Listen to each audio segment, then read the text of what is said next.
At the close of the 16th century, the European colonization of the Americas was well and truly underway. Spain had emerged as the region's superpower, conquering almost all of South America and making snaking inroads into the promising North America. The Treaty of Tordesillas of 1494 declared that all territories to the west of the demarcation line belongs to Spain. In theory, anyway. England, France, and the Netherlands had simply laughed this off and went ahead with their plans, shaking their heads at Spain and Portugal's naive arrogance. In 1592, the American colonies looked something like this. Portugal had colonized Brazil, with settlements scattered up and down the eastern coast. The capital was Salvador, in the northeastern region of Bahia, where Portugal's Pedro Cabral had first claimed Brazil in 1500. Spain had the most to show for its efforts, with territories throughout the Caribbean, Mexico, Central America, and the bulk of South America. For Spain, it was all about the gold and silver. The mines in the New World were producing more wealth for Spain than anything the Portuguese had ever been able to extract from Africa. In 1585, the British had attempted an early colony at Roanoke in North Carolina, but the venture was a disaster. However, Britain was just getting started, and plans were being laid to return to North America wiser and more determined. France had also delved into Canada and up and down the east coast. Although no official settlements had been established, it seemed only a matter of time before a full fleet of colonists would be dispatched. Similarly, the Dutch were primed to send their own opportunities to exploit trade and settlement opportunities in the New World. From the turn of the century, the action really heated up. Things had started badly for the British with the abandoned colony at Roanoke, but far from discouraged, Britain simply decided to colonize further up the American coast in Virginia. First, the British decided they needed to improve the financing of their missions. This led to the creation of joint stock companies. These stock companies functioned much like major corporations of today, where investors bought shares in a trading company and received a portion of the profits. The stock companies were able to drum up much more money than the English monarchy could, and in 1606, the Virginia Company sent a fleet of colonists and soldiers to the East Coast. Virginia was named after Queen Elizabeth, who was known as the Virgin Queen because she never married. In 1607, the first British settlement was established in America in Jamestown, on the Chesapeake Bay in Virginia, named after King James I. Further up the eastern coast, France struggled to establish lasting colonies as harsh conditions and rival powers doomed several early efforts. In 1608, Samuel de Champlain founded the first lasting settlement at Quebec, which was mainly set up to act as a fur trading post. From here, fur traders began setting up operations along the St. Lawrence River and forming relations with the local people such as the Algonquin and Abenaki tribes. The region along the St. Lawrence River came to be known as New France, or Canada, the latter coming from the native Iroquoian word Kanata, meaning village or settlement. Trade for furs really took off, and the French were dependent on the natives' smooth skills with skinning animal hides. Trading relations were gradually formed, albeit with occasional disputes. Not to be left out, in 1609, Dutch merchants hired the English captain Henry Hudson to make the trek across the Atlantic. The Dutch originally wanted Hudson to navigate a way through the Northwest Passage, hoping to find a route connecting the Atlantic to the Pacific. Hudson found his way to the Hudson River and claimed the bay at the mouth of the river for the Netherlands. The Dutch plan was to make this colony a trading center instead of the agricultural model favored by the British. The Dutch West India Company was set up in 1621 with the main focus being on the lucrative fur trade. In 1624, Dutch settlers came over and founded New Amsterdam there, on the tip of today's Manhattan Island. The city became a thriving trade port, with the Native Americans only too happy to trade fur in return for firearms, wool blankets, and metal tools. Life was tough from the get-go for the colonists. Many were from privileged families back home or were artisans and craftsmen. Few of them were used to the hard physical labor that was required to get the colony up and running. Added to this was unforgiving weather, ongoing battles with native tribes, and periods of starvation, which eventually drove some to cannibalism. Many of the Jamestown settlers had come to America expecting to get rich by discovering gold. When it didn't come, many gave up. Many more simply perished, and by 1610, there was only 100 or so left. Jamestown was ultimately saved by the efforts and vision of Captain John Smith and the explorer John Rolfe. Smith rallied the colonists through the hard times and saw the wisdom in building relationships with the local Senecamoco tribe. The natives taught the colonists how to farm the land and where to hunt. Smith famously told the settlers that he who does not work shall not eat, and convinced the Jamestown people to hang on. Their fortunes changed in 1610 when John Rolfe introduced the tobacco plant from South America. Now, Virginia had a crop that would bring in repeat revenue, and land started being cleared for tobacco plantations. Cultivation of resources like tobacco was vital since Britain, France, and the Dutch operated in a system of mercantilism. Mercantilism held that the world's wealth was finite, and a nation only became rich at the expense of others. Therefore, imports needed to be minimized and exports maximized to achieve a positive balance of trade. Colonies allowed the colonized to produce resources without the need to import them from rival powers, while selling the rest to boost their exports, creating a positive trade balance. The British and French crowns worked closely with merchants to regulate trade to achieve this goal, and generally forbade their colonies from trading with rival mercantilist powers. English settlement was also taking place further up the East Coast. In 1620, Puritans arrived on the Mayflower ship and settled at Plymouth, in what would become Massachusetts. The Puritans were like many of the other early European settlers, driven to the Americas by religious persecution or being dissatisfied with the religious order back home. Other settlers were displaced farmers, former servants, or retired soldiers. Many were promised their own plots of land after completing an agreed-upon contract of labor.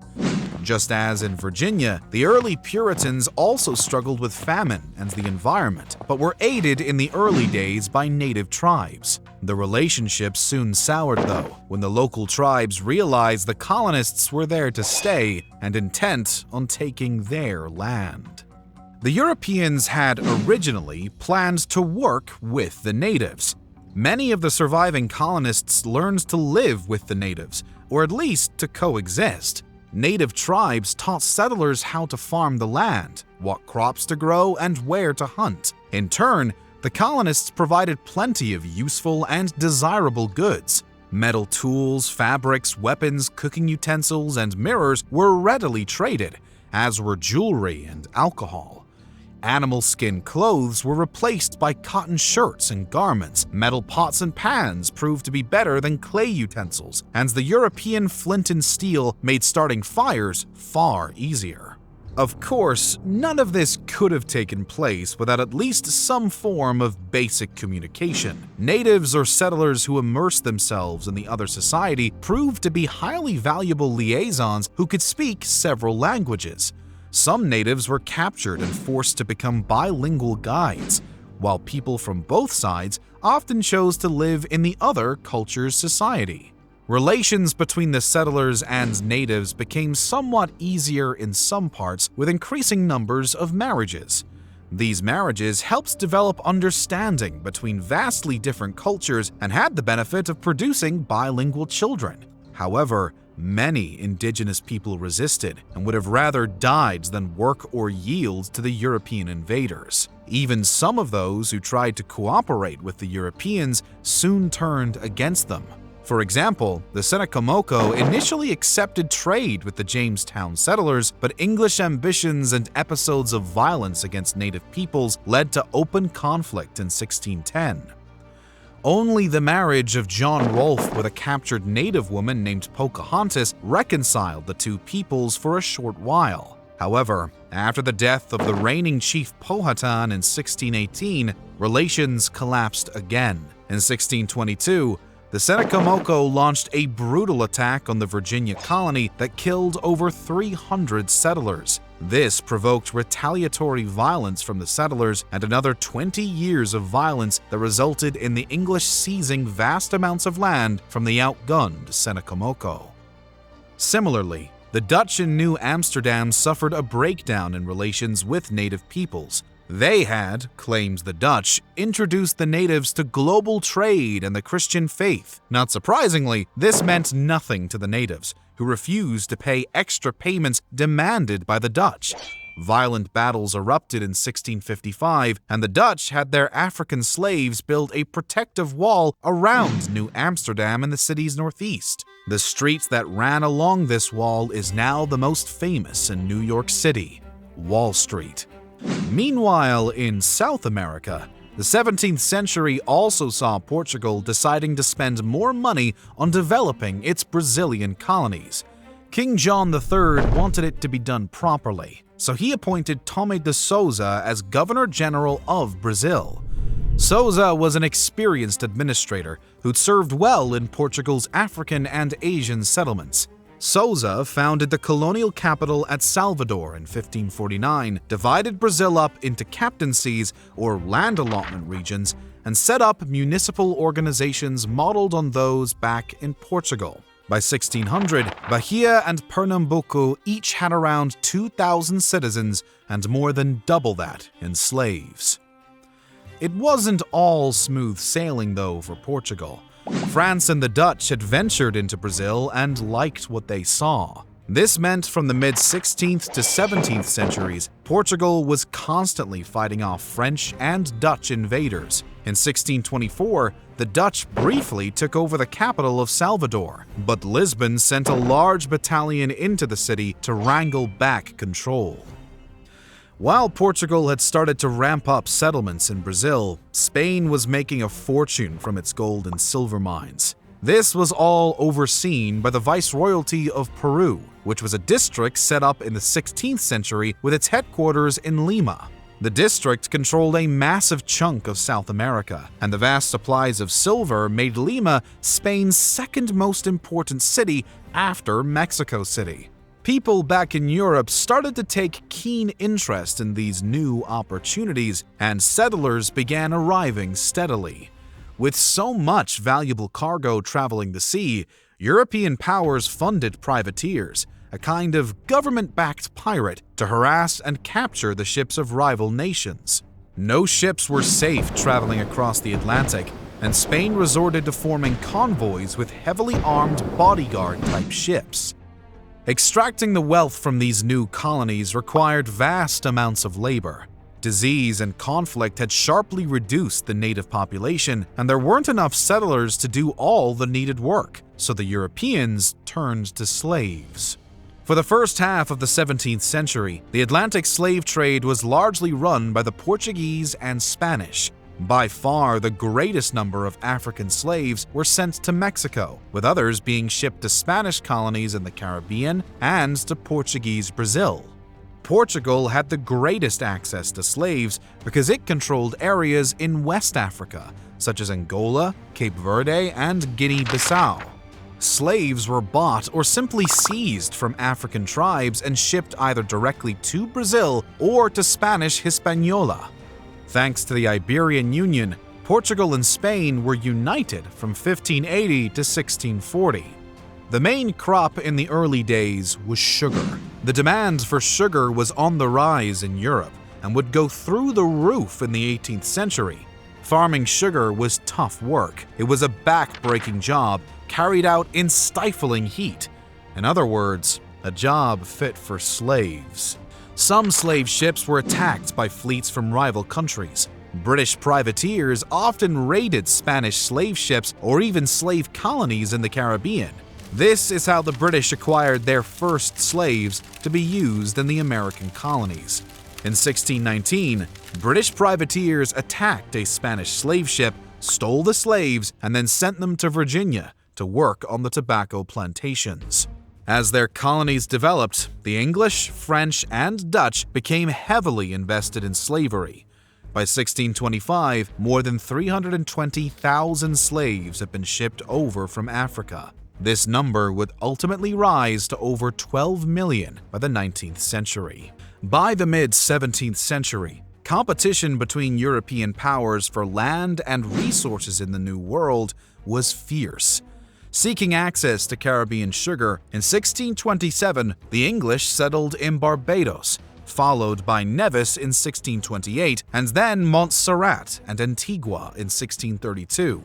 In 1638, another European power decided to get in on the act when the colony of New Sweden was founded by the Swedish South Company. This was a joint venture of Swedish, Dutch, and German business interests who were keen to set up trade links on the East Coast. New Sweden was based along the Delaware River with settlements in today's Delaware, Pennsylvania, and New Jersey. Conflicts between these European powers regularly played out in the colonies. For example, Britain invaded French Canada during the 30 Years' War, besieging and capturing Quebec, although they handed it back to the French in 1632. This was to be a familiar pattern over the next 100 or so years, conflicts in Europe having a huge influence on the balance of power in America. Of course, this European expansion came at the expense of indigenous peoples. The Europeans came from cultures that lived with domesticated animals, such as cows, pigs, sheep, and chickens. This brought new strains of disease that were completely foreign to these people. Smallpox, influenza, typhus, yellow fever, and measles were all new to the Americas and were soon spread throughout the native populations. Weapons were readily traded with the settlers, with firearms being the most sought after. This increased the level of violence between tribes as natives began using the more advanced weapons on each other. War was now more lethal, as the natives became quickly proficient in the use of muskets and pistols. This easy access to deadlier weapons had another telling effect on the native population decline. It also took a serious toll on the environment. Because many natives wanted more guns, they began hunting more animals for their furs and clearing more land. Soil erosion became a problem, while wildlife habitats and species became threatened. In New England, beavers were virtually extinct by the 18th century, such was the demand for their fur. No more beavers meant no more ponds, which reduced fish numbers and watering holes for other animals such as deer and moose. Europeans introduced farm animals such as pigs, goats, and cows, which were allowed to wander around, grazing freely on much of the food traditionally eaten by deer, which further reduced the hunting options. Alcohol was a real scourge on the indigenous populations. Some people quickly became addicted, leading to early deaths, broken homes, and the breakdown of tribal structures. Tribal elders naturally voiced their disapproval and did all they could to limit consumption, but many leaders themselves became addicted, compounding the problem. It's estimated that in the 150 years that followed Columbus's arrival, the American natives lost roughly 80% of their population. Between 1492 and 1650, the numbers had plummeted from 50 million to just 8 million. As the 17th century neared its halfway point, there had already been huge changes since Columbus first landed in the Americas. Native populations had been decimated, and slavery was about to become a booming industry. Spain was still very much the dominant power, but the seemingly endless supplies of silver and gold were beginning to trickle out. Brazil was slowly building into a formidable South American country, and the Portuguese and Spanish were bonded via the Iberian Union. Meanwhile, the other two European superpowers, Britain and France, had made their intentions clear. They'd both had a taste of what North America had to offer, and they liked it a lot, and were in it for the long haul. The next 100 or so years were about to bring further changes that would completely transform the world as everyone knew it.